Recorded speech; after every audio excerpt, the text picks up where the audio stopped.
Hello friends, অন্তিম পালির ছাদ বাগানে আপনাদের সবাইকে স্বাগত। তো আজকে আর ছাদ বাগান থেকে নয়, নিচের থেকেই শুরু করলাম ভিডিওটি। আর ভিডিওর প্রথমেই আজকে আমি নিয়ে নেব আমার ছোট্ট ক্ষুদে দর্শক অর্পণ। তুমি আমাকে একটু নাম নিতে বলেছ, আসলে কালকে আমি তোমার নামটা নিয়েও ছিলাম, আর ভিডিওতে ওই পার্টটা যোগ করতেই আমি হয়তো ভুলে গেছি। তো তার জন্য ভেরি সরি। তো তুমি মাত্র 12 বছর বয়স, আর তুমি আমার ভিডিও দেখো, শুনে আমার ভীষণ ভালো লাগলো।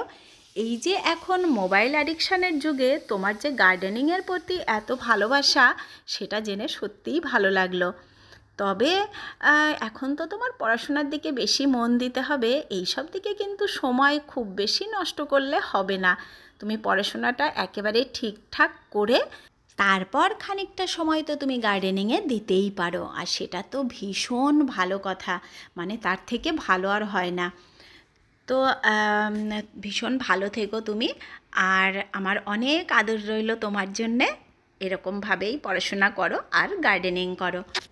তো এই যে আজকে এত সুন্দর সুন্দর জবা ফুটেছে যে আপনাদের সাথে একটু শেয়ার করতে মন চাইলো। আর আজকে আমাদের ভিডিওতে রয়েছে এই যে লেবু গাছের কিন্তু গুটি মোটামুটি বড় হতে শুরু করেছে, আমি তো আপনাদের দেখাচ্ছি। তো এই সময়ে গুটিটা যাতে ঝরে না যায়, সেই জন্যে কিছু খাবার আজকে আমি দেব। তো কি খাবার দেব আজকে চলুন দেখাই। এর আগেও আমি কিছু খাবার দিয়েছি, আপনাদেরকে শেয়ার করেছিলাম। আমার এক বন্ধু বলছিলেন কালকে যে এই যে ফুল সব ঝরে যাচ্ছে, আমি কিন্তু এর আগে দেখিয়েছিলাম একটা খাবার যে যাতে ফুল না ঝরে। তো চলুন আজকে এই যে গুটিগুলো যাতে ঝরে না যায়, তার জন্যে কি করব দেখে নেই। তো খাবার দেওয়ার আগে চলুন গুটি কোন পর্যায়ে আসলে আমি এই যে সারটা দিচ্ছি সেটা দেখে নিই। এই দেখুন, গুটিগুলো কিন্তু একটু বড় বড় হতে শুরু করেছে। তো হয়তো যদি আমি কিছু নাও দিই থেকে যাবে, আবার হতে পারে এই যে গুটিগুলো এই অবস্থাতে ঝরেও যেতে পারে। আর আপনাদেরকে তো বারবার বলেছি যে এই গাছটায় অনেক দিন পর আমি এই যে লেবু পেতে শুরু করেছি। তো কোনো রকম রিস্ক না নিয়ে আমি কিন্তু এই যে গুটিগুলো যাতে সেট হয়ে যায় সেই ব্যবস্থা নিয়ে নেব। এই দেখুন, খুব সুন্দর লেবু এই যে সেট হয়েছে গুটি। আর এই যে খাবারটা কিন্তু আমি দিয়েছিলাম লেবু যখন একদম সবে দু একটা করে দেখা যাচ্ছিল, মানে ফুল যাতে ঝরে না যায়। আজকে যে খাবারটা দেব ওই খাবারটাই আমি দিয়েছিলাম যখন এই যে ফুলগুলো ছিল। এই যে এগুলো এখন ঝরার সম্ভাবনা অনেকটাই কম, কারণ এগুলো এই দেখুন বেশ একটু বড় হয়ে গেছে, আর দু একটা তো বেশ বড় হয়েছে। ওই যে এদিকে ওই যে সূর্যি মামা ওদিকে উকি ঝুঁকি মারতে শুরু করেছে। এই দেখুন,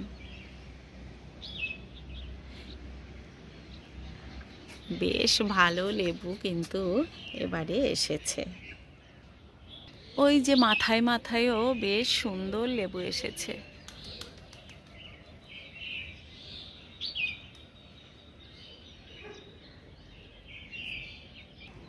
আর এদিকে একটা পাতিলেবুর গাছ ছিল, সেটাতেও কিন্তু দারুণ লেবু সেট হচ্ছে। ওই দেখুন গুটিগুলো, এই যে সবে গুটিগুলো শুরু হয়েছে, আর একটু বড় হলেই আমি ওই খাবারটা দিয়ে দেব, যেটা আজকে ওই গাছে দেব। আজকে আর এই গাছে দেব না, আজকে সময়ও নেই এতটা, খুব তাড়াতাড়ি আমি এই গাছেও দিয়ে দেব।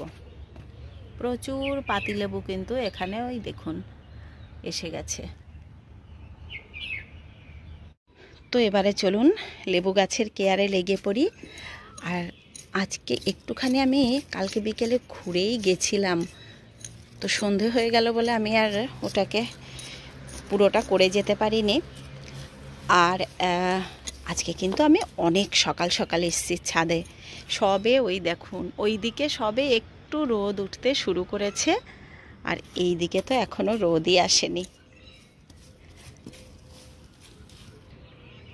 তো এবারে তো কি কেয়ার করে এই পর্যন্ত আমরা লেবু গাছটায় এসেছি, আপনারা অনেকেই দেখেছেন, আমার বন্ধুরা যারা আমার সাথে থাকেন তারা অনেকেই দেখেছেন। যে 2-3 বছরের না পাওয়া লেবু গাছ থেকে এবারে সুন্দর লেবু এসেছে। তো কিছুটা কেয়ার তো করেছি অনেক দিন ধরেই। আর যে গুটিগুলো এসেছে সেই গুটিগুলোকেই এখন রাখার চেষ্টা চলছে। তো যখন এই যে গুটি আসেনি, আমার এক বন্ধু এই যে বলছিলেন কালকে না পরশুদিনই বলছিলেন এই যে লেবু গাছে সব ফুল এসে ঝরে গেল।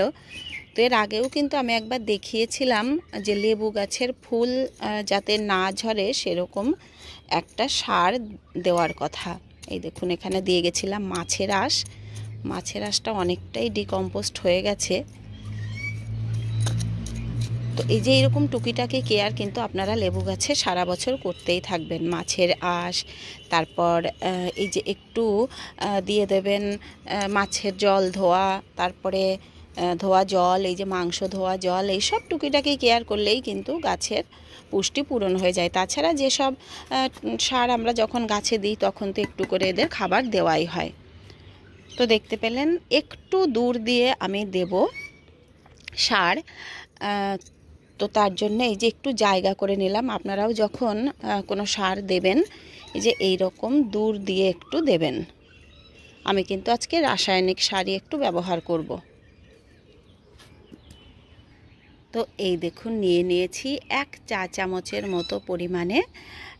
এই যে নিয়ে নিলাম, প্রথমে দেখি এটুকু দিয়ে কি হয়।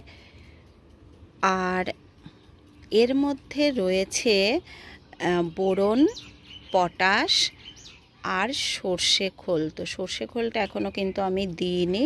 এই যে বোরন আর পটাশটাই দিচ্ছি, আর একটু লাগবে।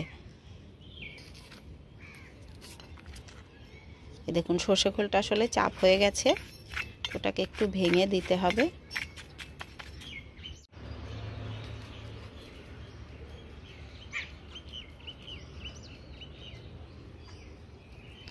ব্যাস, একটু বড় গাছ বলে আমি এই যে প্রায় 2 চামচ দিলাম, 2 চামচের একটু কম দিলাম। আর যদি ছোট গাছ হয় তাহলে কিন্তু 1 চামচেই যথেষ্ট। এই দেখুন এদিকে লেবুগুলো বড় হতে শুরু করেছে। এবার এই যে একটু সর্ষে খোল দিয়ে দেব।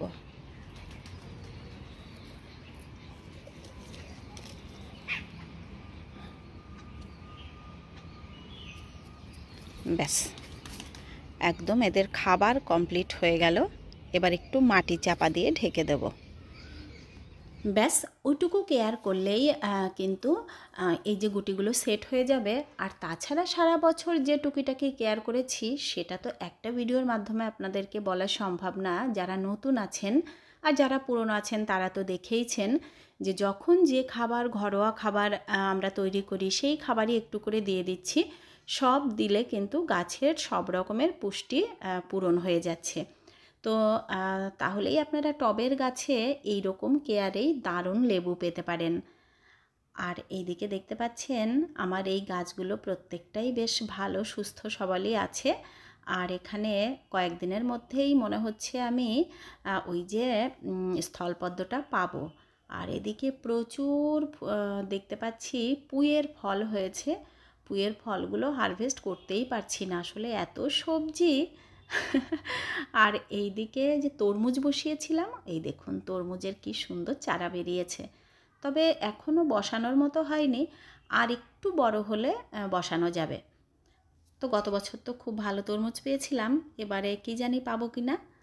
একবার একটা জিনিস পেলে দেখেছি পরের বার আর খুব ভালো করে পাওয়া যায় না। তো এবারে আমি যাব একটুখানি নিচে। আর আজকে যে বললাম অনেক সকাল সকাল এসেছি, তো ছেলের স্কুল যাবার সময় হয়ে গেছে, ওকে একটু রেডি করে পাঠাতে হবে, তারপর আবার ফিরে আসছি। তো চলে এলাম আবার এই যে অনেকক্ষণই বেশ পর। আর এতক্ষণে তো রোদ ভীষণ বেড়ে গেছে। তো এসে একটুখানি হারভেস্ট আসলে না করলেই নয়। এই যে শিমগুলো যদি কয়েকদিন হারভেস্ট না করে তাহলে দেখুন নষ্ট হয়ে যায়। আর এখন গাছগুলো একটু কেমনও হয়ে যাচ্ছে। আর বেশি দিন কিন্তু এই যে শীতের সবজিগুলো ভালো কোয়ালিটি পাওয়া যাবে না। তারপরে যদিও গাছগুলোকে রেখে দিই, বাঁচিয়ে কিছুদিন রাখার আমরা চেষ্টা করি, কিন্তু শীতের সময়ে সেই টেস্ট আর সেই কোয়ালিটি কোনোটাই থাকে না বেশি গরম পড়ে গেলে। তো এই দেখুন অনেকগুলোই বেশ শিম পেলাম। আর শিম তো এবার পাওয়া শুরু করেছে, আপনারা দেখেছেন সেই মানে শীত তখন ঢোকেই নি, তখন থেকে শুরু করে এই পর্যন্ত একটানা শিম পেয়েছি। আর এদিকে এখন বাগানে ফুলও কিন্তু বেশ পাচ্ছি। শীতের সময় তো ফুলের কোনো প্রবলেমই হয় না, প্রচুর ফুল বাগান থেকে পাওয়া যায়। আর এই যে গরম পড়তে শুরু করেছে, আর এদিকে দেখুন কলকে ফুটতে শুরু করেছে, জবা প্রচুর পাচ্ছি, সাদা ফুলগুলো ফুটতে শুরু করেছে। তো সব মিলিয়ে বেশ খানিকটা করে ফুল কিন্তু বেশ পাচ্ছি বাগান থেকে। আর একটা জিনিস প্রায় দিনই নিতে চাই, কিন্তু রোজ দিনে ভুলে যাচ্ছি। আর সেটা হলো এই যে এখানে যে পাতিলেবু গাছটা রয়েছে, দেখুন কি সুন্দর একটা লেবু আমি কয়েকদিন ধরেই দেখছি, আর তুলতে প্রত্যেক দিন ভুলে যাই।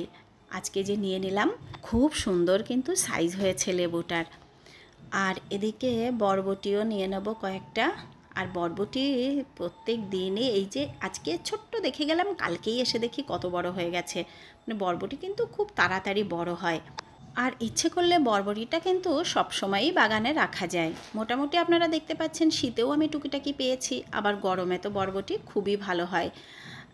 তো এই দেখুন একটুখানি হারভেস্ট হলো, আজকে খুব বেশি হারভেস্ট করব না। তো আমিও চলে এসেছি ভিডিওটির একদমই শেষ পর্যায়ে।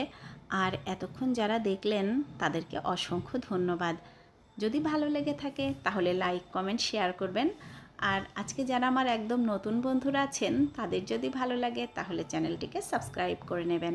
তো আপনারা সবাই খুব ভালো থাকবেন, দেখা হবে আবার নেক্সট ভিডিওতে। টাটা।